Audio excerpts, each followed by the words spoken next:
সাইয়েদনা মারিয়াম আলাইহিস সালাম, যার নামে আল্লাহ তাআলা কোরআনে একটা সূরা দিলেন, উনি পৃথিবীতে এমন একজন মহিয়সী নারী, যেই নারীর গর্ভে, যেই নারীর পেটের ভেতরে স্বামীর স্পর্শ ছাড়া সন্তান দিয়েছে কে?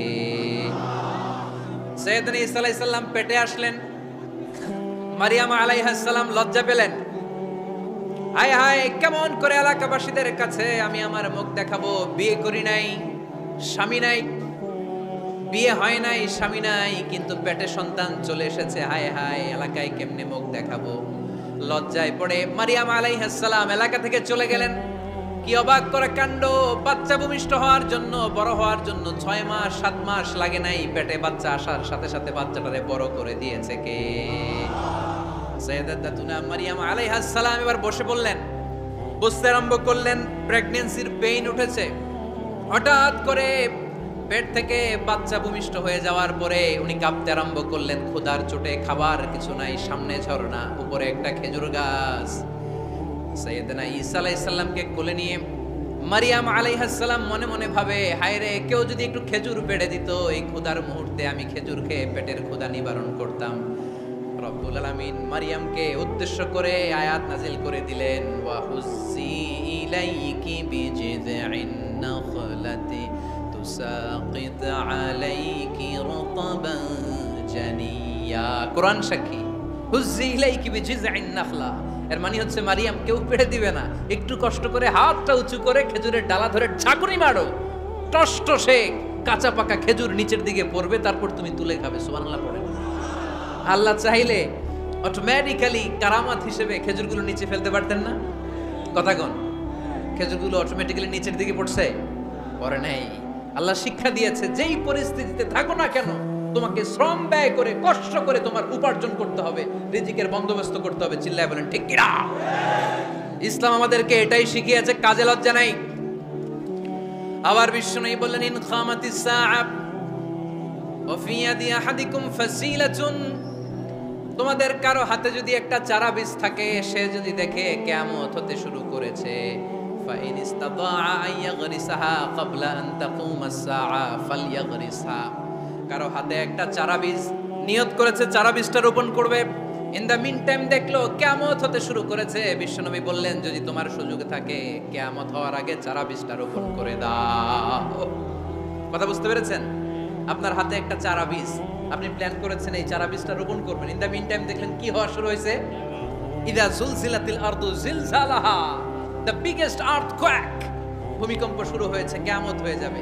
বিশ্বনবী বললেন, কিয়ামত হইতেছে ওদিকে, আর তোমার হাতে যদি চারা বীজ থাকে, দেরি করো না, কিয়ামত তোমার কাছ পর্যন্ত আসার আগে সুযোগ পেলে চারা বীজটা রোপণ করে দাও।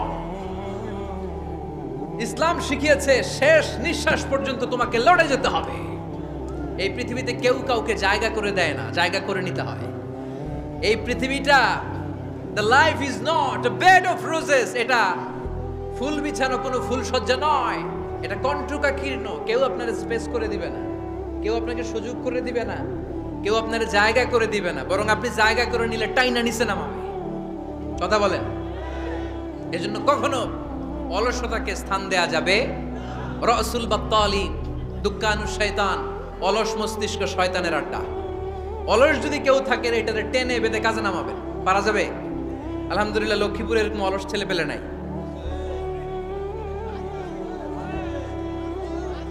আছে? আমরা আজকে অলসতাকে নো বলে যাবো এই মাহফিল থেকে। অলসতাকে আমরা কি বলবো? আওয়াজ করে বলতে হবে, অলসতাকে কি বলবো আমরা? মুমিনের জীবনে কোনো অলসতা নাই। অলস হয় মুনাফিকরা। অলস হয় কারা? চিল্লায় বলতে হবে। মুমিনরা অলস হয়। অলস হয় কারা? এজন্য কোরআনে আল্লাহ একথাও বলে দিলেন, ওয়াইদা কামু ইলাস সালাতি কামু কুসালা ইউরাউনান নাসা ওয়ালা ইয়াযকুরুনাল্লাহা ইল্লা কালিলা। সুবহানাল্লাহ পড়েন। মুনাফিকরা যখন মানুষকে দেখানোর জন্য নামাজে যায়, ওই নামাজে তাদের ইখলাস নাই, ওই নামাজের ভেতরে তাদের কোনো খুশু খুদু নাই, ওই নামাজের ভেতরে আছে শুধু অলসতা। ওই নামাজে কি আছে? কিন্তু আমরা যখন নামাজে যাই, আমাদের অলসতা আছে? আমরা নামাজ পড়লে আমাদের হৃদয়টারে সজীব করে দেয় কে? আমরা ওযু করলে আমাদের মনটাকে চাঙ্গা করে দেয় কে? আমরা মসজিদে ঢুকলে হৃদয়টাকে প্রাণবন্ত করে দেয় কে? মুমিন ওযু করলে চাঙ্গা হয়। বিষ্ণু ঈসা ইসলাম বললেন, ইয়াকিদু শাইতানু আলা কাফিয়াতি রাসি আহাদিকুম ইযা নাম। খেয়াল করে শুনবেন লক্ষ্মীপুরের ভাইরা, চমৎকার একটা হাদিস। আমরা যখন ঘুমোতে যাই, শয়তান আমাদের প্রত্যেকের মাথার পিছনে 3টা অলসতার গিট মারে। কয়টা? আওয়াজ করে বলেন। 3টা অলসতার গিট মারে। ইয়াকিদু শাইতানু আলা কাফিয়াতি রাসি আহাদিকুম সালাসা উকাব। 3টা গিট মারে যখন আমরা ঘুমোতে যাই। অলসতার 3টা গিট মেরে আমাদের কানের সামনে এসে ফিসফিস করে মন্ত্র পড়তে থাকে, আলাইসা লাইলুন তাওয়িলুন ফারকুদ, আলাইসা লাইলুন তাওয়িলুন ফারকুদ। বিশাল লম্বা রাত, ঘুমাও, অনেক সময় আছে, ঘুমাও। রাত 5টা বেজে যাচ্ছে, তাহাজ্জুদের সময় শেষ হয়ে যাচ্ছে, তখনও শয়তান বলে রাত অনেক লম্বা, ঘুমাও। ফজরের সময় পার হয়ে যাচ্ছে, সূর্য উঠে যাচ্ছে, শয়তান বলে আলাইসা লাইলুন তাওয়িলুন ফারকুদ, এখনো অনেক সময় আছে, লম্বা লম্বা লম্বা চৌড়া রাত পড়ে আছে, তুমি ঘুমাও। বিশ্বনবী বললেন, ফাইন ইস্তাইকাযা ওয়া যাকারাল্লাহ ইনহাল্লাত উকদা। আমার উম্মতের কেউ যখন ঘুম থেকে জেগে ঘুম থেকে ওঠার দোয়া পড়া শুরু করে দেয়, অলসতার প্রথম গিটটা সাথে সাথে খুলে দেয় কে? আপনি ঘুম থেকে উঠেই যখন ঘুম থেকে ওঠার দোয়া পড়বেন, আপনার অলসতার প্রথম গিট খুলে দেয় কে? ঘুম থেকে ওঠার দোয়াটা কি? আলহামদুলিল্লাহিল্লাযী আহইয়ানা বা'দামা আমাতানা ওয়া ইলাইহিন নুশুর। প্রশংসা সে আল্লাহ, যে আল্লাহ আমাদেরকে লম্বা একটা ঘুম শেষে, মৃত্যু শেষে আমাদেরকে ঘুম থেকে উঠালেন। এই দোয়াটা পড়ার সাথে সাথে শয়তান যে 3টা গিট মারছে, ওই 3টার একটা খুলে দেয় কে? ফাইন তাওয়াদ্দা ইনহাল্লাত উকদা। ঘুম থেকে জেগে ঘুমের দোয়া পড়ার পরে যখন কেউ ওযু করে ফেলে, অলসতার দ্বিতীয় গিটটাও খুলে দেয় কে? ওযু করার পরে ফাইন সাল্লাত ইনহাল্লাত উকদা, নামাজের মুসল্লায় দাঁড়িয়ে যখন নামাজ শুরু করে দেয়, অলসতার 3 নাম্বার গিটটাও খুলে দেয় কে? 3টা গিট যখন খুলে দেয়, বিষ্ণু ঈসা ইসলাম বলেন, ফাসবাহা নাশীতাল কলব। নাশীত, তখন মুমিন বান্দা সজীব হয়ে ওঠে, প্রাণবন্ত হয়ে ওঠে, উচ্ছ্বসিত হয়ে ওঠে। ওয়া ইল্লা খাবিসান নাফসি কাসলান। আর যদি ঘুমিয়ে থাকে, 3টা গিট তার মাথার পেছনে শয়তানের অলসতার লেগে থাকে, তাহলে তার দিনটা শুরু হয় অলসতা দিয়ে, আর সে হয় অলসতার রাজা। চিল্লায় এখন ঠিক কিনা? এজন্য আমরা কি অলস হতে চাই না কর্মঠ হতে চাই? কোন নবীরা কি অলস ছিলেন? পৃথিবীতে কোন নবী অলস ছিলেন? সব নবী কর্মঠ ছিলেন। বিষ্ণু ঈসা ইসলাম বললেন, মা বাআসাল্লাহু নাবিয়্যান ইল্লা রাআল গানাম। এই পৃথিবীতে এমন কোন নবী নাই যেই নবী বকরি চড়ায় নাই। কি চড়ায় নাই? বকরিরে আপনারা লক্ষ্মীপুরের ভাষায় কি বলেন? কি বলেন? ছাগল। তো পৃথিবীতে এমন কোন নবী নাই যেই নবী কি চড়ায় নাই? ছাগল চড়ায় নাই। সাহাবারা বললেন, ইয়া রাসূলুল্লাহ আনতা কাযালিক, আপনিও ছাগল চড়াইছেন? বিষ্ণু ঈসা ইসলাম বললেন, না, আমিও ছাগল চড়িয়েছি। ওয়া ইন্নী আরআহা আলা কারারাইতি আহলি মক্কা, আমি তো মক্কাবাসীদের অল্প কিছু পয়সার বিনিময়ে তাদের ছাগলগুলোকে চড়িয়ে দিতাম। সুবহানাল্লাহ পড়বেন না? বিষ্ণু ঈসা ইসলাম ছাগল চড়াতেন। ছাগল চড়ানো সহজ কাজ না কঠিন কাজ? কেন কঠিন এটা? হ্যাঁ, টেরা খুঁটি মারে। হ্যাঁ, কি করে? বসে থাকতে হয়। তো ছাগল যারা পালে তারা জানে ছাগল পালা কত কষ্ট। ওরে ডানে টান দিলেও কই যায়? রশি ধরে বায়ে টান দিলে কই যায়? সামনে টানলে কই যায়? পিছনে টানলে কই যায়? সারা সপ্তাহ আপনি সময় পান না এটার গোসল করাবেন। ভাবলেন আজকে জুমার দিন আমিও গোসল করি, এটারও গোসল করাই। এটারে আপনি পুকুর ঘাটে নিবেন, টান দিয়েছেন, ওর বাপের কিরা ও 1 ইঞ্চিও সামনে যাবে না। ঠিক কি না? এই টেরা প্রাণী আল্লাহর কি কি মহিমা! আল্লাহ তাআলা পৃথিবীর সবচেয়ে শ্রেষ্ঠতম মানুষদেরকে ছাগল চড়িয়ে ছেড়েছেন। ঠিক কি না? মা বাআসাল্লাহু নাবিয়্যান ইল্লা রাআল গানাম। এই পৃথিবীতে এমন কোন নবী ছিল না যে নবীরা ছাগল চড়ায় নাই। আল্লাহ বুঝাতে চাইলেন ছাগল চড়ানো অনেক কষ্টের কাজ, অনেক ধৈর্যের প্রয়োজন। এখন নবীরা তোমরা ছাগল চড়াও, কিছুদিন পর ছাগলের চেয়েও টেরা জাতি মানুষ চড়াইতে হবে। মানুষের মধ্যেও টেরা আছে না নাই? ভালো বললে ভালোটা বুঝে না, ডানে যেতে গেলে বায়ে যায়, বায়ে যেতে বললে ডাইনে যায়, এরকম আছে না নাই? সম্মানিত ভাইয়েরা, সমস্ত আম্বিয়া আলাইহিমুস সালাম ওনারা কর্মঠ ছিলেন। সাইয়েদনা আদম আলাইহিস সালাম নিজ হাতে চারা গাছ রোপণ করে চাষাবাদের কাজ করেছেন। সুবহানাল্লাহ পড়েন। সাইয়েদনা ইব্রাহিম আলাইহিস সালাম চাষাবাদের কাজ করেছেন। সাইয়েদনা দাউদ আলাইহিস সালাম নিজ হাতে যুদ্ধের জন্য যে পোশাক পরতে হয়, যেটা পরলে গায়ের মধ্যে ছুরি মারলেও ঢুকে না, ওই শিরস্ত্রাণ বানিয়েছেন, নিজ হাতে তলোয়ার বানিয়েছেন। সুবহানাল্লাহ পড়েন। সাইয়েদনা মূসা আলাইহিস সালাম ছাগল চড়িয়েছেন। সাইয়েদনা মূসা আলাইহিস সালামের মেজাজ নরম না গরম? নবীদের মধ্যে সবচেয়ে বেশি মেজাজওয়ালা নবী ছিলেন মূসা আলাইহিস সালাম। উনিও 8 থেকে 10 বছর সাইয়েদনা শুআয়ব আলাইহিস সালামের এরিয়াতে ছাগল চড়িয়েছেন। চিল্লায় বলেন সুবহানাল্লাহ। এজন্য নবীরা যেহেতু কাজ করেছেন, কর্মঠ ছিলেন, আমরাও কর্মঠ হব, ঠিক কি না? সাহাবারাও কর্মঠ ছিলেন, বিশ্বনবীর সাহাবারাও ব্যবসা করতেন। সাইয়েদনা আবু বকরের বিশাল ব্যবসা প্রতিষ্ঠান ছিল। সুবহানাল্লাহ পড়েন। আপনারা হজ উমরা করেছেন কে কে দেখি? করছেন? মাশাআল্লাহ। যারা করে নাই আল্লাহ তাদেরকে আল্লাহর ঘর জিয়ারতের তুমি নসিব করো। বিশ্বনবীর মাকবারার সামনে দাঁড়িয়ে আমরা যেন সালাম পেশ করতে পারি, তুমি নসিব করো। বাইতুল্লাহ শরীফে এবং মসজিদ নববীতে আমরা যেন সালাত আদায় করতে পারি, আল্লাহ তুমি নসিব করো। সাইয়েদনা আবু বকর রাদিয়াল্লাহু তাআলা আনহুর ব্যবসা প্রতিষ্ঠান ছিল মক্কার কাবা ঘরের পাশেই। ওনার ব্যবসা প্রতিষ্ঠানগুলো যেখানে ছিল ঠিক ওইখানেই সৌদি সরকার এখন শপিং মল বানিয়ে দিয়েছে, মাতজার আবু বকর। মক্কা শহরের যেখানে বহিরাগতরা এসে ওখানে ছাগল, ওখানে ঘোড়া, উট এগুলো রাখতো, আস্তাবল রাখতো, ঘোড়া আর উট যেখানে রাখা হতো ঠিক ওই জায়গায় সৌদি সরকার ওটার পার্কিং লট বানাই দিচ্ছে। মানে যেখানে আগে সাহাবাদের ব্যবসার জায়গা, ওইখানে বর্তমানে শপিং মল। যেখানে আগের সময়কাল সাহাবারা উট আর ঘোড়া রেখে বাঁধতো, ওইখানে এখন গাড়ি ঘোড়া রাখার ব্যবস্থা করা হয়েছে। সাইয়েদনা আবু বকর অনেক বড় ব্যবসায়ী ছিলেন। ওনার নিজ টাকা দিয়ে হাবাসা থেকে আসা সাইয়েদনা বেলালকে তিনি 20,000 স্বর্ণ মুদ্রা দিয়ে উমাইয়া ইবনে খালাফের কবল থেকে তিনি মুক্ত করেছেন। সাইয়েদনা উসমান যুন্নুরাইন বড় ব্যবসায়ী ছিলেন। নিজের টাকা দিয়ে মদিনার মুসলমানেরা পানি খেতে পারে না, বিরে রুমা নামে একটা কুয়া ছিল, এই কুয়ার মালিক ছিল ইহুদি। মুসলমানেরা পানি খেতে গেলে এসে বকা দিত, পানি খেতে দিত না। বিশ্বনবী বললেন, আমার সাহাবীদের মধ্যে এমন কি কেউ নাই নিজের অর্থায়নে বীরে রুমা কিনে মুসলমানদেরকে দিয়ে দিবে? সাইয়েদনা উসমান যুন্নুরাইন বলল, ইয়া রাসূলুল্লাহ, আপনার খেদমতে আমি হাজির। মুহূর্তের মধ্যে সাইয়েদনা উসমান যুন্নুরাইন নিজের অর্থায়নে বীরে রুমাটা কিনে মুসলমানদের জন্য সদকা করে দিয়েছে। তো ব্যবসা না করলে, কর্মঠ না হলে, উপার্জন না হলে সদকা করা যাবে? চিল্লায় বলেন করা যাবে। সুনানে তিরমিজির বর্ণনা, বিষ্ণু ঈসা ইসলাম মক্কা থেকে যত সাহাবারা হিজরত করে মদিনায় এসেছে, মদিনাতে কোনো না কোনো সাহাবার সাথে বিশ্বনবী ভ্রাতৃত্বের বন্ধনে আবদ্ধ করে দিয়েছে। সুবহানাল্লাহ পড়েন। এজন্য মক্কা থেকে যারা এসেছে এদেরকে বলে মুহাজির। এদেরকে কি বলে? আর মদিনায় যারা ছিল এদেরকে বলে আনসার। এদেরকে কি বলে?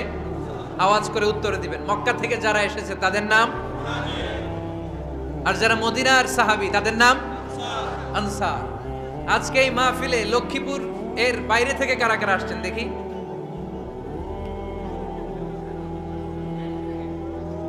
মাশাআল্লাহ, মাশাআল্লাহ, অনেক আসছে।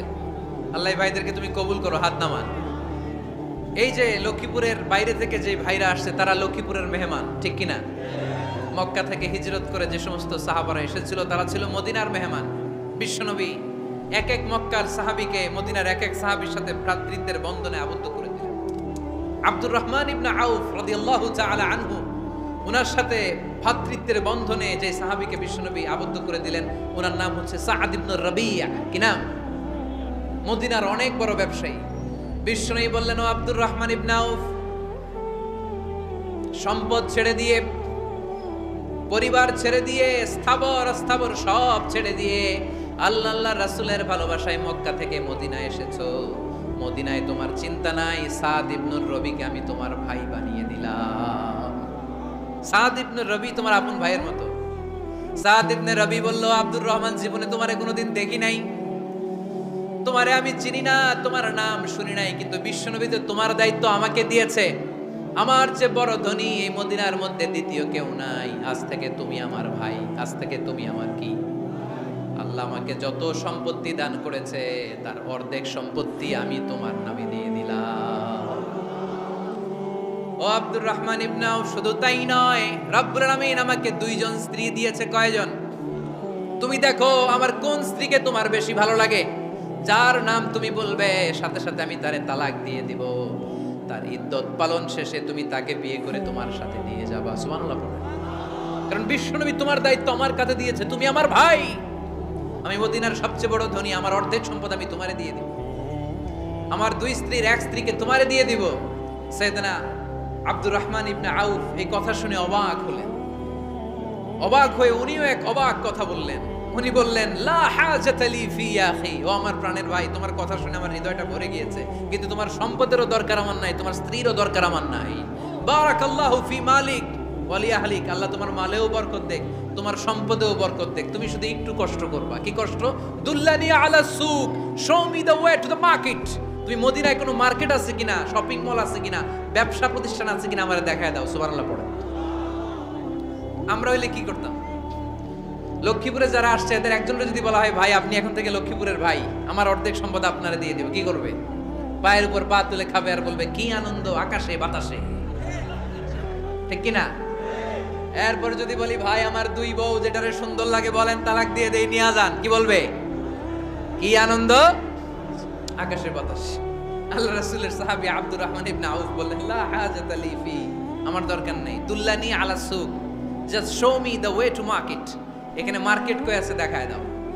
অবাক হয়ে গেলেন সাদ বিন রবি, বললেন, ও আব্দুর রহমান ইবনে আউফ, ঠিক আছে তুমি যদি নিতে না চাও তোমারে আমি জোর জবরদস্তি করব না। শুনে রাখো, মদিনাতে ইহুদিদের কয়নুকার একটা বাজার আছে। এই কথা বলার সাথে সাথে আব্দুর রহমান ইবনে আউফ চলে গেলেন। এর পরের দিন অল্প কিছু পনির আর ঘি দিয়ে ব্যবসা শুরু করলেন। পনির আর ঘিয়ের ব্যবসা করতে করতে করতে করতে ব্যবসায় তিনি এত লাভ করলেন, উনি বললেন, আমি যদি কখনো মদিনার বালুর মধ্যে হাত দিতাম, ওই বালুটারও সোনা বানায় দিত কে? দুল্লানি আলা সুক।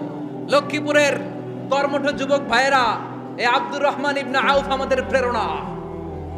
উনি অন্যের ঘাড়ে পাড়া দিয়ে খেতে চায় নাই, আরেকজনের উপর ডিপেন্ডেন্ট বা নির্ভরশীল হতে চায় নাই। তিনি স্বাবলম্বী হওয়ার শিক্ষা, লেসন কিয়ামত পর্যন্ত গোটা বিশ্বের যুবকদের জন্য রেখে গিয়েছে। চিল্লায় বলো ঠিক কিনা? দুল্লানি আলা সুক, show me the way to market. Market কোথায় দেখাও। পনির আর ঘি নিয়ে ব্যবসা করতে করতে কয়েক মাসের ব্যবধানে ইতিহাস সাক্ষী, সাইয়েদনা আব্দুর রহমান ইবনে আউফ মদিনার বিশাল বড় বিজনেস ম্যাগনেটে পরিণত হয়ে গেলেন। চিল্লায় পড়েন আল্লাহু আকবার। এজন্য ব্যবসার ভিতরে বরকত ঢুকিয়ে দিয়েছে কে? বিষ্ণু বললেন, আত-তাজিরা সাদুকাল আমিন মা'আন নাবিয়্যিন ওয়াস সিদ্দীকিন ওয়াস শুহাদাই ওয়াস সালিহিন। আমানতদার ব্যবসায়ী, তারা সাধারণ কোনো মানুষ নয়, কিয়ামতের দিন নবীদের সাথে হাসর হয়ে যাবে। আপনারা যারা ব্যবসা করেন, এটা সাধারণ বিষয় নয়। বিষ্ণু ইসলাম নিজেও ব্যবসায়ী ছিলেন। ওনার জীবনের প্রথমে তিনি খাদিজা রাদিয়াল্লাহু তাআলা আনহার ব্যবসার স্টাফ হয়ে কাজ শুরু করেছেন, এরপর নিজে ব্যবসা শুরু করেছেন। এরপরে খাদিজাতুল কুবরা রাদিয়াল্লাহু তাআলা আনহা সব সম্পত্তি বিয়ের পরে বিশ্বনবীর পায়ের সামনে ঢেলে দিয়েছেন। বললেন, ইয়া রাসূলুল্লাহ, এই সম্পদ আমি আপনাকে দিয়ে দিলাম, আপনি ইচ্ছামতো দিনের প্রয়োজনে খরচ করেন। সুবহানাল্লাহ পড়েন। এজন্য বিষ্ণু ইসলাম আমাদের জন্য উপমা, আব্দুর রহমান ইবনে আউফ আমাদের জন্য উপমা। যারা ব্যবসা করেন তারা বিষ্ণু ইসলামের সুন্নাহ পালন করছেন। আত-তাজির আস-সাদুক আল আমিন। বিষ্ণু বললেন, সত্যবাদী আমানতদার ব্যবসায়ী, যে ব্যবসা করতে যে মিথ্যা কথা বলে না। অনেক ব্যবসায়ীরা আছে পণ্য চালানোর জন্য মিথ্যা কথা বলে আর কসম কাটে, আছে না নাই? আহা, এমনটা করা যাবে? সকালবেলা স্ত্রীরে বলে, এই গরুগুলা বিক্রি করবো, তুই একটা দাম কত কমো? স্ত্রীরে শিখাই দিচ্ছে, এই গরুর দাম তুই 40,000। তো বউ বলে, ঠিক আছে, দাম কইলাম 40,000। তো এরপরে বাজারে যখন গরু বিক্রি করতে যায়, একজন যখন বলে যে ভাই এটা 30,000 টাকা দিয়ে কিনবো, কয় ভাই আল্লাহর কসম, সকালে একজন 40,000 দাম কইছে, আমি দেই নাই। আছে না নাই? কৌশল করে। বউরে শিখাইছে সকালে, কয় তুই দাম কর 40,000। তো বাজারে যে সকালে একজন দাম করছে, দাম করে কইছে 40,000 দেই নাই, আমরা 30,000 কেমনে দেই? এরকম ডাকাইত আছে না নাই? আলহামদুলিল্লাহ লক্ষ্মীপুরে এরকম লোকজন নাই। আরে নাই, আমি কই নাই, এরা কই আছে। লক্ষ্মীপুরের মানুষ খুব ধার্মিক, আমি জানি। লক্ষ্মীপুর, নোয়াখালী, ফেনী, এই বেল্টের লোকজন খুব আল্লাহওয়ালা। এদের মধ্যে আল্লাহওয়ালার সংখ্যা বেশি, এখানে আলেম ওলামা বেশি, এখানে মসজিদ মাদ্রাসা বেশি। এই জন্য এই জেলাগুলোতে আল্লাহর রহমতও বেশি। আল্লাহ তুমি এই জেলার ছেলেপেলাদেরকে এই জেলার লোকদেরকে তুমি কবুল করো, মা বোনদেরকে তুমি কবুল করো। সম্মানিত ভাইয়েরা, এজন্য আজকের মাহফিল থেকে আমরা যেটা শিখলাম সেটা হচ্ছে পরিশ্রমে কোনো লজ্জা আছে? আমরা কাজ করে খাবো, ঠিক কিনা? Never under estimate any job. যুবক ভাইয়েরা, লক্ষ্মীপুরের যুবক ছেলেরা শুনতেছ? এরকম আওয়াজ করতে হবে, কান খাড়া করে শোনো। Never under estimate any job. কোন চাকরিকে ছোট করে দেখা যাবে, whether it's small or big, you don't care. এটার কেয়ার করা যাবে না। ছোট্ট চাকরি পাইলে ঢুকে যাবা, বড় অফার আসলে পরে ঢুকবা। এটা ছোট কাজ, এটা হোটেলের ওয়েটার, এটা ছোট্ট স্টাফ, এটা কেরানি না। কাজ কাজই, কাজের মধ্যে কোনো ছোট বড় নাই। খেটে খাওয়া মানুষকে বিশ্বনবী অনেক সম্মান করতেন। বিশ্বনবী সাল্লাল্লাহু আলাইহি ওয়াসাল্লাম খেটে খাওয়া মানুষদেরকে এত ভালোবাসতেন, বিদায় হজের মতো এত গুরুত্বপূর্ণ ভাষণও এই মেহনতি মানুষদের কথা বাদ যায়নি। সুবহানাল্লাহ পড়বেন না? দিনটা ছিল জুমাবার। বিশ্বনবী সাল্লাল্লাহু আলাইহি ওয়াসাল্লাম আরাফাতের ময়দানে দাঁড়িয়ে ঐতিহাসিক একটা ভাষণ দিলেন। এই ভাষণের নাম হলো বিদায় হজের ভাষণ।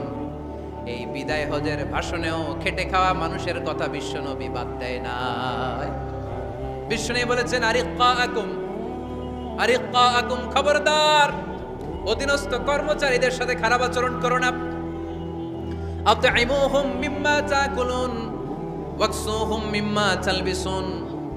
খবরদার মনে রেখো, তোমরা যা খাবে তোমাদের অধীনস্থ কর্মচারীদেরও তা খাওয়াবে, তোমরা যা পড়বে তাদেরও তা পড়াবে। বিশ্বনবী শেষ নিঃশ্বাস ত্যাগ করে যাওয়ার আগে যেই কয়েকটা কথা বলেছিলেন তার মধ্যে মেহনতি মানুষদের জন্য কথা আছে না?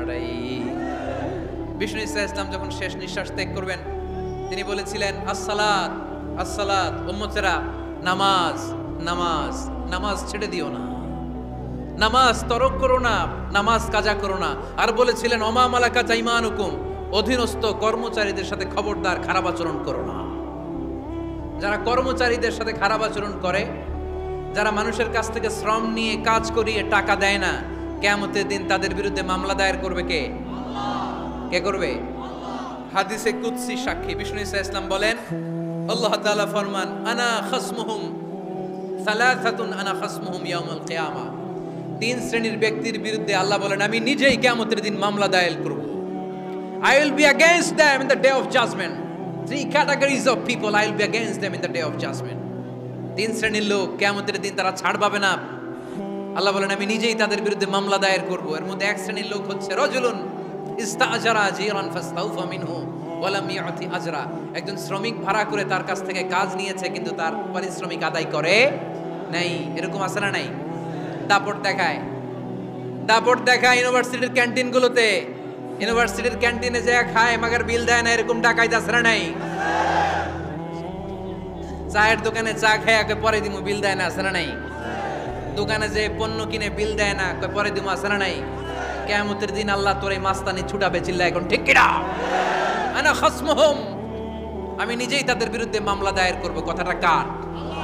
এজন্য বিশ্বনবী বললেন, খবরদার মেহনতি মানুষ, খেটে খাওয়া মানুষ, এদের দোয়া কবুল হয়ে যায়। আতুল আজিরা আজরাহু ক্বাবলা আন ইয়াজিফা আরাকুহু। খবরদার বিশ্বনবী বললেন, শ্রমিকের ঘাম শুকিয়ে যাওয়ার আগে তাদের পারিশ্রমিক মিটিয়ে দাও। বিশ্বনবীর বিখ্যাত হাদিস, আতুল আজিরা আজরাহু ক্বাবলা আন ইয়াজিফা আরাকুহু। শ্রমিকের ঘাম মাটিতে লাগার আগে, শুকিয়ে যাওয়ার আগে তাদের পারিশ্রমিক মিটিয়ে দাও। কেননা তারা যদি বদদোয়া করে তোমার জীবনকে জাহান্নাম বানিয়ে দিবে কে? বিষ্ণু ইসলাম সব সময় খেটে খাওয়া মানুষদেরকে আগলে রাখতেন। সব সময় শুধু যে ভাষণে মেহনতি মানুষদের সাথে ভালো আচরণ করতে বলতেন, শ্রমিকদের সাথে ভালো আচরণ করতে বলতেন এমনটা নয়। ওনার ব্যক্তিগত জীবন ঘাটলেও দেখা যায় উনি শ্রমিকদের সাথে কেমন আচরণ করেছেন। বিষ্ণু ইসলামের একজন খাদেম ছিল, আপনারা তার নাম জানেন? কি নাম? সবাই বলেন। আনাস। আওয়াজ করে বলেন, বিশ্বনবীর খাদেমের নাম? নামটা কেমন লাগে? ভালো লাগে? ছেলে হইলে রাখবেন তো? রাখবেন? অনেকে আমারে জিজ্ঞেস করে যে আমার একটা ছেলের নাম বলে দেন। এই এলাকার যদি কারো সম্ভাব্য আগন্তুক 2-1 মাস পরেই ছেলে পৃথিবীতে আসবে, এর নাম রাখবেন আনাস। নাম কি রাখবেন? খাদিমু রাসূলিল্লাহ, আল্লাহ রাসূল সাল্লাল্লাহু আলাইহি ওয়াসাল্লামের খাদেম। এই খাদেমের কাছ থেকে একটু শোনেন ওনার মালিক কেমন ছিল, শুনবেন নাকি কষ্ট হচ্ছে? সম্মানিত ভাইরা খেয়াল রাখবেন, কোন পীর সাহেবের ব্যাপারে যদি আপনি রিপোর্ট চান, পীর সাহেবের বউয়ের কাছ থেকে শুনবেন। কথা কয় না, বোঝে নাই বোধ হয়। একজন পীর সাহেব হুজুর উনি কেমন, রিপোর্ট নেবেন কার কাছ থেকে? কার কাছ থেকে? বউয়ের কাছ থেকে। একজন বড় সাহেব, বড় নেতা, তার ব্যাপারে যদি রিপোর্ট পেতে চান, আমি কয়েকটা জায়গা বলে দিই, এই জায়গাগুলো থেকে রিপোর্ট নেবেন। 1 নাম্বার তার ড্রাইভার, 1 নাম্বার। 2 নাম্বার তার বাড়ির দারোয়ান, 2 নাম্বার। 3 নাম্বার তার খাদেম, 3 নাম্বার। 4 নাম্বার তার ঘরের কাজের মেয়ে, 4 নাম্বার। এদের কাছ থেকে আসল রিপোর্ট পাওয়া যায়, ঠিক কিনা? এবার বিশ্বনবীর ব্যাপারে বিশ্বনবীর খাদেম কি বলে শুনবেন? বুঝে নাই বোধহয়। বিশ্বনবীর ব্যাপারে বিশ্বনবীর খাদেম কি কমেন্টস করছে শুনতে চান? খাদেমের নাম আরো জোরে বলতে হবে। আনাস রাদিয়াল্লাহু তাআলা, আনাস রাদিয়াল্লাহু তাআলা আনহু বলেন, বিশ্বনবী যখন মক্কা থেকে মদিনায় হিজরত করে আসলেন, মদিনার অলিতে গলিতে আনন্দের বন্যা বয়ে গেল। তলা আল বাদরু আলাইনা বলে সবাই বিশ্বনবীকে বরণ করে নিল, সবাই বিশ্বনবীর সাথে দেখা করতে আসলো। সবাই যখন আনসারী নারী পুরুষরা দেখা করতে যায়, আমার আম্মাও বলল, আনাস মক্কা থেকে বিশ্বনবী এসেছে, চলো তোমারে নিয়ে দেখা করতে যাই। আনাসের মা আনাস রাদিয়াল্লাহু তাআলা আনহু তখন খুব ছোট্ট, তিনি যে দেখে মানুষের ভিড়ে আনাসকে নিয়ে সামনে যাওয়া যায় না। আর তিনি দেখলেন মদিনার অলিতে গলিতে মানুষের ভিড়, আনসারী আবাল বৃদ্ধ বনিতা নারী পুরুষ সবাই বিশ্বনবীর সাথে দেখা করছে। আর যারাই দেখা করছে হাতে কোনো না কোনো হাদিয়া নিয়ে বিশ্বনবীর সাথে দেখা করতেছে। সুবহানাল্লাহ কবেন না? আনসারী যত সাহাবারা বিশ্বনবীর সাথে দেখা করতে এসেছে কি নিয়ে আসছে? কথা কয় না। তাহাদাও তাহাব্বু, হাদিয়া দাও, একে অপরকে হাদিয়া দাও, তোমাদের মধ্যে ভালোবাসার বন্ধনকে বাড়িয়ে দিবে কে? আনাসের মা বললেন, আমি মানুষ ধাক্কাতে ধাক্কাতে বিশ্বনবীর সামনে পর্যন্ত গেলাম, যে দেখি সবাই বিশ্বনবীর হাদিয়া দেয়। আমি বিশ্বনবীর সামনে যে কাঁদো কাঁদো স্বরে বললাম, ইয়া রাসূলুল্লাহ, ইয়া হাবিবাল্লাহ, লাম ইউবকি রাজুলুন ওয়ালা ইমরাআতুন মিনাল আনসার ইল্লা ক্বাদ আতহাফাকা বিতুহফা। ও নবী, আমি দেখতে পেয়েছি আনসারী এমন কোন নারী নাই, এমন কোন পুরুষ নাই যে আপনাকে আপনার হাতে কোনো না কোনো হাদিয়া দেয় নাই। ওয়া ইন্নী লা আকদিরু আলা যালিকা মা উতহিফুকা বি। কিন্তু ইয়া রাসূলুল্লাহ, ইয়া হাবিবাল্লাহ, আমার কাছে তো কোনো টাকা নাই, আমার কাছে কোনো পয়সা নাই, আমার ঘরে এমন কোনো জিনিস নাই যেই জিনিসটা আমি আপনারে হাদিয়া দেব, ইল্লা ইবনি হাদা, আমার এই নার ছেঁড়া ধন কলিজার টুকরা সন্তান আনাস ছাড়া। ও আখিরি জামানার পয়গম্বর, আমি আমার কলিজার টুকরা আনাসকে আপনারে হাদিয়া দিয়ে দিলাম। ইয়া রাসূলুল্লাহ, মদিনার আনসারী এমন কোন নারী পুরুষ কেউ তো বাকি নাই যে আপনাকে হাদিয়া দেয় নাই, সবাই তো হাদিয়া দিল, কিন্তু আমি তো হাদিয়া দেওয়ার মতো আমার কাছে কিছু নাই। আপনারা কি হাদিস থেকে নেয়া এই গল্পটা বুঝতে পেরেছেন? কথাটা শুনতেছিলেন? আনাস রাদিয়াল্লাহু তাআলা আনহুর মা বললেন, ইয়া রাসূলুল্লাহ, আনসারী এমন কোন নারী নাই, এমন কোন পুরুষ নাই যে আপনারা হাদিয়া দেয় নাই, কিন্তু আমার তো হাদিয়া দেওয়ার মতো কিছু নাই আমার এই কলিজার টুকরা আনাস ছাড়া। কি আর আমি করব, আমার কলিজার টুকরা আনাসকে আমি আপনার দরবারে হাদিয়া দিয়ে দিলাম। ইয়া রাসূলুল্লাহ, আমার ছেলেটারই আপনারা হাদিয়া দিলাম। খুদ হাদা ইয়াখদুমু কামা বাদালাক, আপনার যেই কাজ লাগবে, যেই খেদমতের প্রয়োজন আপনার এই খেদমত করবে। ও নবী, আমি জানি আনাস আপনার বেশি খেদমত করতে পারবে না, আনাস আপনার মেসওয়াক এনে দিবে, অজুর পানি এনে দিবে, জুব্বা লাগলে জুব্বাটা এনে দিবে, ছোটখাটো কাজ করে আপনারে সাহায্য করবে। আমার কলিজার টুকরা সন্তানকে চিরকালের জন্য আমি আপনারে হাদিয়া দিয়ে দিলাম। আনাস রাদিয়াল্লাহু তাআলা আনহু বর্ণনা করছেন, আমি দাঁড়িয়ে দাঁড়িয়ে শুনছি আমার আম্মা বলছে আমি নাকি বিশ্বনবীর জন্য হাদিয়া। সুবহানাল্লাহ পড়েন। এবার খেদমত শুরু করলো সাইয়েদনা আনাস। ছোট্ট মানুষ কি আর করবে, কতটুকু খেদমত আর করতে পারবে? বিশ্বনবীর মেসওয়াকটা এনে দেয়। সুবহানাল্লাহ পড়েন। বিশ্বনবীর আতরের শিশিটা এনে দেয়, বিশ্বনবীর জাইতুনের তেলের বোতলটা আগিয়ে দেয়, বিশ্বনবীর জামাটা প্রয়োজনে বিশ্বনবীর হাতে এনে দেয়। সাইয়েদনা আনাস বলেন, আমি 1 বছর নয়, 2 বছর নয়, 5 বছর নয়, 7 বছর নয়, 10 বছর বিশ্বনবীর খেদমত করেছি, ফামা দারাবানি, 10 বছরে একদিনও তিনি আমারে মারে নাই। সুবহানাল্লাহ। একদিন আমার গায়ে হাত তোলে নাই। হাত তোলা তো দূরের কথা, ওয়ালা সাব্বানি, কোনোদিন গালি দেয় নাই। ওয়ালা আবাসা আলা ওয়াজহি, কখনো বিরক্তির সুরে ভ্রু কুঁচকে আমার দিকে বিশ্বনবী কোনোদিন তাকায় নাই। সুবহানাল্লাহ পড়েন। কোনোদিন আমার গায়ে হাত তোলে নাই। আরে হাত তোলা তো দূরের কথা, আমাকে ধমকি পর্যন্ত দেয় নাই। ধমকি দেয়া তো দূরের কথা, আমরা অনেক সময় বিরক্ত হয়ে ভ্রু কুঁচকাই না। এরকম বিরক্তি হলে আমরা কারোর প্রতি বিরক্ত হলে কি হয়? কপাল ভ্রু কুঁচকে ওঠে, ঠিক কিনা? সাইয়েদনা আনাস বললেন কোনোদিন মারে নাই। খাদেম বলতেছে, খাদেম, বড় সাহেবের রিপোর্ট কার থেকে নিতে হয়? হয় খাদেম, নয় দারোয়ান, নয় ঘরের কাজের মেয়ে, তা না হলে ড্রাইভার। বিশ্বনবীর খাদেম বিশ্বনবীর ব্যাপারে কি কমেন্ট করছে? মা সাব্বানি ওয়ালা জারাবানি ওয়ালা আবাসা ফি ওয়াজহি। এই 10 বছরের খেদমতের জিন্দেগিতে কোনোদিন বিশ্বনবী আমারে মারে নাই, গায়ে হাত তোলে নাই। আরে হাত তোলা তো দূরের কথা, একটা ধমকও দেয় নাই। আরে ধমক দেয়া তো দূরের কথা, বিরক্তির সুরে ভ্রু কুঁচকে আমার দিকে কখনো তিনি তাকায় নাই। চিল্লায় বলো সুবহানাল্লাহ। আর আজকে মাইক পেলে মানবাধিকারের কর্মী কি সুন্দর কথা বলে, উইমেন রাইটস এর কথা বলে, শিশু শ্রম নিয়ে কথা বলে, আর বাড়িতে কাজের মেয়ের গায়ের মধ্যে খুন্তি, গরম খুন্তি পিঠের মধ্যে লাগিয়ে পিঠ ঝলসিয়ে দেয়। এরকম আছে না নাই? পত্রপত্রিকায় প্রায় দেখা যায় যে কাজের মেয়েদেরকে কি অত্যাচার করে। খুন্তি গরম করে করে চামড়ার মধ্যে লাগিয়ে স্কিন ঝলসে ফেলেছে, গ্রিলের মধ্যে বেঁধে রেখেছে, সময় মতো খাবার দেয় নাই, পিটিয়ে মাথার চুল কামিয়ে মাথা নেড়া করে দিয়েছে। এরকম আছে না নাই? এরা মানবাধিকারের ঠিকাদার, এরা মানবাধিকারের কথা বলে। আর বিশ্বনবী সাল্লাল্লাহু আলাইহি ওয়াসাল্লামের খাদেম বিশ্বনবীর ব্যাপারে বলেছে কোনোদিন মায়ের তো দূরের কথা, হাত তোলা তো দূরের কথা, আরে ধমক দেয়া তো দূরের কথা, বিরক্তির চেহারা নিয়েও কোনোদিন বিশ্বনবী আমার দিকে তাকায় নাই। চিল্লায় পড়েন সুবহানাল্লাহ। বিশ্বনবী একবার সাইয়েদনা আনাস রাদিয়াল্লাহু তাআলা আনহুকে একটা ছোট্ট জিনিস আনতে পাঠালেন। সাইয়েদনা আনাস রাদিয়াল্লাহু তাআলা আনহু জিনিসটা আনতে যে মদিনার অলিতে গলিতে বাচ্চাদের খেলা দেখে জিনিস আনতে ভুলে খেলায় দাঁড়িয়ে গেলেন। ছোট মানুষ, ছোট্ট একটা বাচ্চা যদি আমার সাথে নেই, সে কি আমার প্রয়োজন বুঝবে? আমার সেন্টিমেন্ট যেরকম, বাচ্চা কি ওটা টের পাবে? ছোট্ট আনাসকে বললেন আমার জুব্বা নিয়ে আসো। বিষ্ণু সাল্লাল্লাহু আলাইহি ওয়াসাল্লাম শাম দেশের জুব্বা পরতেন, বলতেন জুব্বা নিয়ে এসো। জুব্বা আনতে যখন বেরোলেন আনাস রাদিয়াল্লাহু তাআলা আনহু, দেখলেন মদিনার অলিতে গলিতে বাচ্চারা কুতকুত খেলে। কি খেলে? আপনারা খেলেন? তো এই খেলা দেখে আনাস রাদিয়াল্লাহু তাআলা আনহু ভুলে গেলেন যে বিশ্বনবীর জামা আনতে হবে। উনি ভুলে যেয়ে উনিও দাঁড়িয়ে খেলা দেখতে শুরু করলেন। এখন ঘন্টার পর ঘন্টা যায়, আনাসও আসে না, জামাও আসে না।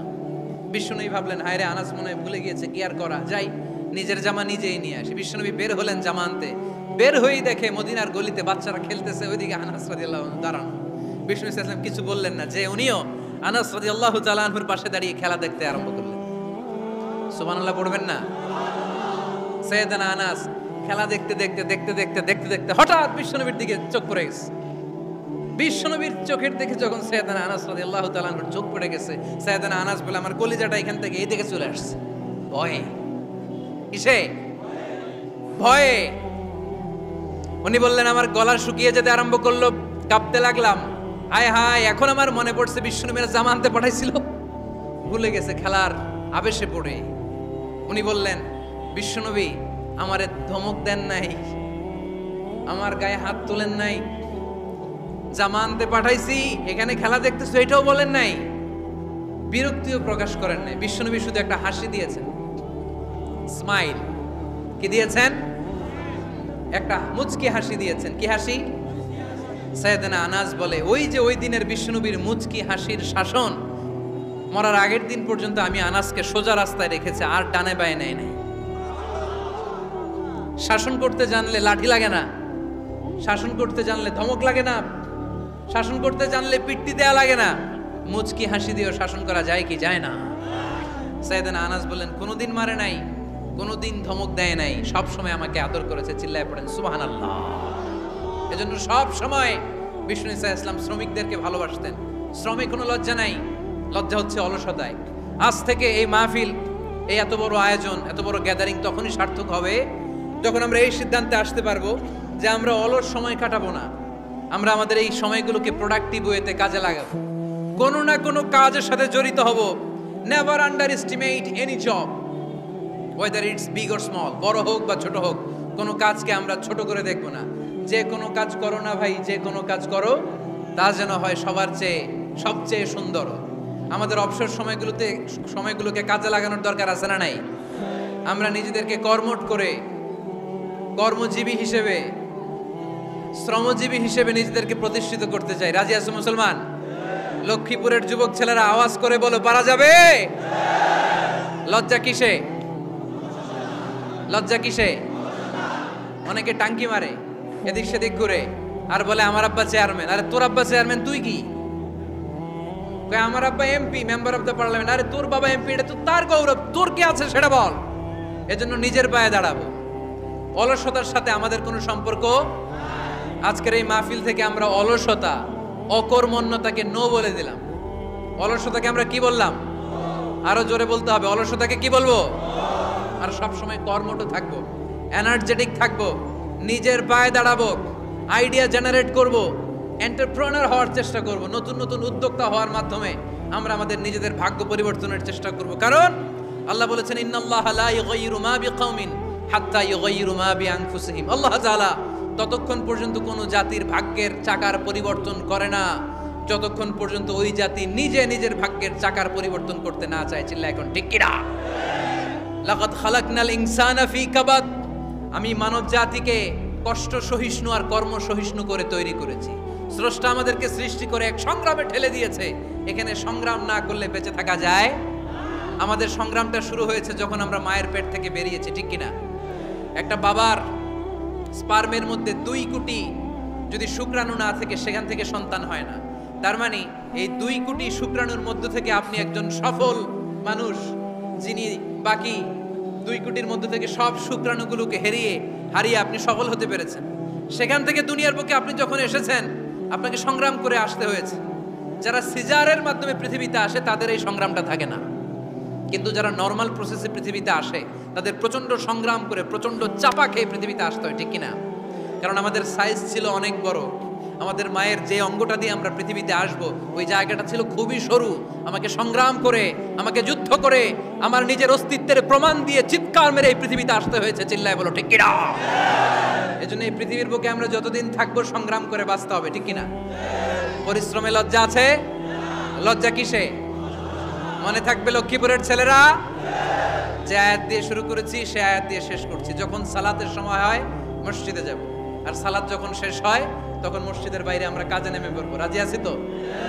ফাইদা কুদিয়াতিস সালাতু ফান্তাশিরু ফিল আরদি ওয়াবতাগু মিন ফাদলিল্লাহ ওয়া যিকুরুল্লাহা কাসীরান লাআল্লাকুম তুফলিহুন। যখন তোমাদের সালাত শেষ হয়ে যায় তখন তোমরা কর্মস্থলে ছড়িয়ে পড়ো, আল্লাহর রিজিক তালাশ করো, তাহলে তোমাদেরকে সফল বানাবে কে?